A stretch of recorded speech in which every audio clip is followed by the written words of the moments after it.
Hey guys, welcome back to my channel. तो आज के इस वीडियो में मैं आपको एक्सप्लेन करने वाली हूँ 2025 में आई मूवी क्रेजी। तो चलिए विदाउट वेस्टिंग टाइम मूवी का एक्सप्लेनेशन स्टार्ट करते हैं।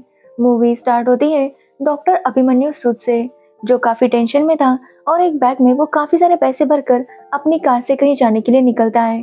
यहाँ पर हमें पता चलता है कि अभिमन्यु के बैग में टोटल 5 करोड़ रुपए है। एक्चुअली अभिमन्यु एक बहुत बड़ा सर्जन है और वो किसी को ये 5 करोड़ रुपए देने जा रहा था। तभी अभिमन्यु को एक कॉल आता है जो कि हॉस्पिटल के ओनर का था, जहाँ पर अभिमन्यु काम करता है। वो ओनर अभिमन्यु पर काफी गुस्सा था और वो उससे कहता है कि उसकी वजह से वो इस प्रॉब्लम में फंसा है, इसलिए अभिमन्यु को जल्दी से पैसे देने होंगे और इस मामले को हमेशा के लिए खत्म करना होगा, नहीं तो उनके हॉस्पिटल की रेपुटेशन खराब हो जाएगी। यहाँ पर हमें पता चलता है कि कुछ दिनों पहले एक छोटे बच्चे को अभिमन्यु के हॉस्पिटल में लाया गया था। उस बच्चे की कंडीशन काफी खराब थी और उसके अपेंडिक्स का ऑपरेशन करना था, लेकिन हॉस्पिटल का सारा स्टाफ बिजी था, जिसकी वजह से डॉक्टर अवेलेबल नहीं थे। तो हॉस्पिटल के ओनर ने अभिमन्यु से कहा कि वो उसकी सर्जरी करे। अब अभिमन्यु ने उस वक्त ड्रग्स लिए थे, इसलिए वो मना कर रहा था, लेकिन ओनर के कहने पर वो उसका ऑपरेशन करने लगता है। एक्चुअली वो उस लड़के की फैमिली काफी अमीर थी, इसलिए ओनर भी चाहता था कि ऑपरेशन के जरिए वो काफी सारे पैसे ले सके, इसलिए उसने अभिमन्यु को फोर्स किया और अभिमन्यु ने सर्जरी कर ली। लेकिन अभिमन्यु तब ड्रग्स लेकर बैठा था, जिसकी वजह से उस बच्चे की डेथ हो गई। और उसकी डेथ के बाद ये मैटर काफी ज्यादा हाईलाइट हुआ। उस बच्चे की फैमिली ने इनके ऊपर कई सारे केसेस किए थे और अब वो फाइनली 5 करोड़ लेकर इस केस को वापस लेने के लिए मान गए थे। और इसीलिए अभिमन्यु 5 करोड़ लेकर उस फैमिली के पास जा रहा था, ताकि वो इस मामले को वो हमेशा के लिए खत्म कर सके। अब अभिमन्यु वो पैसे देने के लिए जा रहा था कि तभी उसे एक और कॉल आता है और उस कॉल पर जो आदमी था वो अभिमन्यु को बताता है कि उसने उसकी बेटी वेदिका को किडनैप किया है और अगर वो अपनी बेटी को बचाना चाहता है तो वो बताए हुए एड्रेस पर 5 करोड़ लेकर आए। अब ये सुनकर पहले तो अभिमन्यु काफी शॉक था, लेकिन वो समझ नहीं पा रहा था कि उसकी बेटी किडनैप कैसे हो सकती है। जिसके बाद अभिमन्यु अपनी एक्स वाइफ को कॉल करता है और उससे पूछता है कि वेदिका कहाँ है, लेकिन उसकी वाइफ उसका कॉल रिसीव नहीं कर रही थी। एक्चुअली उसकी वाइफ अभिमन्यु पर काफी गुस्सा थी, क्योंकि अभिमन्यु ने अपनी बेटी की वजह से अपनी वाइफ को डिवोर्स दिया था। एक्चुअली उसकी बेटी थोड़ी सी मेंटली अनस्टेबल थी और ये बात अभिमन्यु को पसंद नहीं थी। उसका कहना था कि उसे ऐसी बेटी चाहिए थी जो उसकी तरह स्मार्ट हो, और इसी वजह से अभिमन्यु को अपनी बेटी के साथ रिलेशन बिल्कुल भी अच्छा नहीं था। वो हमेशा उससे डांटता और ठीक से बात नहीं करता, और इसी सब की वजह से अभिमन्यु और उसकी वाइफ का डिवोर्स हो गया था। अब अभिमन्यु की वाइफ उसे कॉल करती है तो अभिमन्यु से पूछता है कि वेदिका कहाँ पर है, तो उसकी वाइफ बताती है कि वो तो स्कूल गई है। अब ये सुनने के बाद अभिमन्यु को लगता है कि शायद वो आदमी उससे मजाक कर रहा होगा, इसलिए वो इग्नोर करके अपने रास्ते में आगे बढ़ जाता है। लेकिन कुछ टाइम बाद वापस उस किडनैपर का कॉल आता है और वो उसे वेदिका की कुछ फोटोज भेजता है, जो देखकर अभिमन्यु समझ जाता है कि वेदिका सच में किडनैप हो चुकी है। अब ये देखकर वो काफी ज्यादा शॉक था। किडनैपर अभिमन्यु से कहता है कि वो अभी के अभी उसे 5 करोड़ रुपए दे दे। अब अभिमन्यु के पास 5 करोड़ रुपए तो थे, लेकिन अगर वो किडनैपर को देता तो उसकी जॉब चली जाती, साथ ही वो जेल भी चला जाता। इसलिए अभिमन्यु समझ नहीं पा रहा था कि आखिर वो क्या करे। यहाँ पर हम देखते हैं कि भले अभिमन्यु अपनी बेटी को पसंद नहीं करता, लेकिन वो उसे इस हालत में छोड़ नहीं सकता था। तो वही अभिमन्यु को किडनैपर की आवाज थोड़ी जानी पहचानी लग रही थी। उसे ऐसा लग रहा था कि उसने कई बार वो आवाज सुनी है, लेकिन उसे चेहरा याद नहीं आ रहा था। साथ ही अब अभिमन्यु को अपनी जॉब और अपनी बेटी दोनों को बचाना था, इसलिए अभिमन्यु अपनी गर्लफ्रेंड को कॉल करता है और उससे 5 करोड़ रुपए मांगता है। यहाँ पर हमें पता चलता है कि डिवोर्स के बाद अभिमन्यु का नया अफेयर हो गया था और अभी वो अपनी गर्लफ्रेंड के साथ ही रहता था। अब अभिमन्यु की गर्लफ्रेंड अभिमन्यु से कहती है कि उसके पास इतने पैसे तो नहीं है, जिसके बाद वो उससे पूछती है कि आखिर बात क्या है। तब अभिमन्यु उसे बताता है कि वेदिका किडनैप हो चुकी है।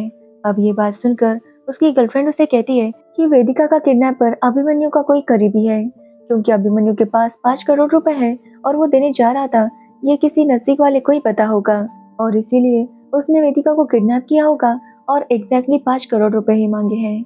अब ये सुनने के बाद अभिमन्यु को भी थोड़ा डाउट होने लगता है। यहाँ पर उसकी गर्लफ्रेंड अभिमन्यु से कहती है कि अभिमन्यु की एक्स वाइफ भी ऐसा कर सकती है, क्योंकि वो भी अभिमन्यु से नफरत करती थी, क्योंकि अभिमन्यु ने अपनी बेटी की वजह से उसे डिवोर्स दिया था और शायद उससे बदला लेने के लिए वो ये सब कर रही होगी। अब अभिमन्यु को भी ये बात सही लगती है और वो यही सोचने लगता है कि क्या सच में उसकी एक्स वाइफ ऐसा कर सकती है। तभी अभिमन्यु को उसकी एक्स वाइफ का कॉल आता है और वो रोने लगती है वो अभिमन्यु को बताती है कि वो वेदिका के स्कूल गई थी, लेकिन वेदिका वहाँ पर नहीं है। तो अभिमन्यु उसे कहता है कि वो नाटक बंद करे। वो जानता है कि उसी ने वेदिका को किडनैप किया है ताकि वो अभिमन्यु से पैसे ले सके। अब ये बात सुनकर उसकी वाइफ अपनी बेटी की कसम खाती है और कहती है कि उसने ऐसा कुछ भी नहीं किया, और वो अभिमन्यु से रिक्वेस्ट करती है कि वो जल्दी से उनकी बेटी को बचा ले। अब अभिमन्यु ये सब सुनकर समझ जाता है कि उसकी वाइफ ने उनकी बेटी को किडनैप नहीं किया, जिसके बाद अभिमन्यु यही सोचने लगता है कि आखिर उसकी बेटी को किडनैप कर कौन सकता है। लेकिन अभिमन्यु को अपनी बेटी को बचाना था, इसलिए वो उस एड्रेस पर जाने लगता है जहाँ पर उसकी बेटी को रखा गया था। साथ ही अभिमन्यु उस किडनैपर की आवाज से याद करने की कोशिश कर रहा था कि आखिर वो कौन होगा, लेकिन अभिमन्यु को याद नहीं आ रहा था, इसलिए वो फोटोज देखने लगता है ताकि फोटोज देखते हुए उसे याद आ सके कि ये आवाज ये उसी आदमी की है। और जब अभिमन्यु ऐसा करता है तो वो समझ जाता है कि वो आवाज वेदिका के टीचर की थी। लेकिन वेदिका का टीचर तो काफी अच्छा था और वेदिका के साथ बहुत अच्छे से बिहेव करता था, इसलिए अभिमन्यु समझ नहीं पा रहा था कि उसका इतना अच्छा टीचर उसकी बेटी को कैसे किडनैप कर सकता है। अब अभिमन्यु तुरंत उस लोकेशन पर जाने लगता है क्योंकि उस किडनैपर ने अभिमन्यु को 1 घंटे का टाइम दिया था, जिसकी वजह से अभिमन्यु काफी ज्यादा तेज ड्राइविंग कर रहा था, जिसकी वजह से उसे काफी सारी प्रॉब्लम्स भी आती है। लेकिन आखिरकार 1 घंटे के अंदर उस किडनैपर के बताए हुए लोकेशन पर पहुंच जाता है। तभी अभिमन्यु को फिर से उस किडनैपर का कॉल आता है और वो अभिमन्यु से कहता है कि वो 5 करोड़ वाली बैग को उस टनल में रखे, जिसके बाद 1 किलोमीटर आगे जाए जहाँ पर अभिमन्यु को उसकी बेटी मिल जाएगी। जिसके बाद अभिमन्यु उन पैसों को उस टनल में रख देता है और आगे जाने लगता है। लेकिन तभी उसकी कार का पेट्रोल खत्म हो जाता है, जिसकी वजह से अभिमन्यु आगे भागते हुए जाने लगता है। तभी वहाँ पर एक ट्रक आता है जिससे अभिमन्यु का एक्सीडेंट होता है और उसे काफी ज्यादा चोट लगी थी। लेकिन अभिमन्यु को हर हाल में अपनी बेटी को बचाना था, इसलिए वो वापस आगे भागने लगता है।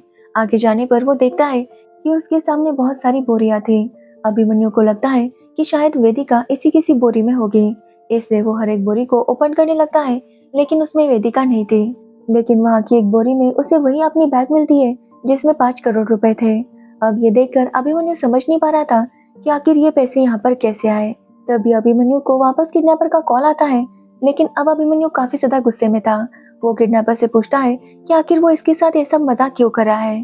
तभी अभिमन्यु को पता चलता है कि एक्चुअली फोन पर किडनैपर नहीं बल्कि उसकी बेटी वेदिका थी। वेदिका की आवाज सुनकर अभिमन्यु उससे पूछता है कि वो कहाँ पर है। वो उसे बचाने के लिए आ रहा है, जिस पर वेदिका कहती है कि वो उसे एक बात बताना चाहती है, लेकिन वो चाहती है कि वो बात सुनने के बाद अभिमन्यु उसके ऊपर गुस्सा ना करे। अब अभिमन्यु उससे वादा करता है कि वो गुस्सा नहीं करेगा, जिसके बाद वेदिका उसे बताती है कि एक्चुअली उसके टीचर ने उसका किडनैप नहीं किया था, बल्कि ये सारा प्लान वेदिका का ही था ताकि वो अपने पापा को साबित कर सके कि वो भी बहुत ज्यादा इंटेलिजेंट है, बिल्कुल अपने पापा की तरह। और इसलिए वेदिका ने अपने टीचर के साथ मिलकर ये सारा प्लान बनाया था, अपनी फेक किडनैपिंग करवाई थी ताकि उसके पापा उसके प्लान में फंस जाए, और अभिमन्यु उसके प्लान में फंस गया था।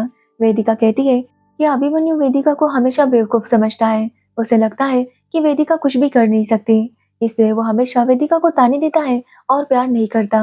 लेकिन वेदिका को अपने पापा का प्यार चाहिए था, और इसीलिए वो अपने पापा को साबित करना चाहती थी कि वो भी होशियार है।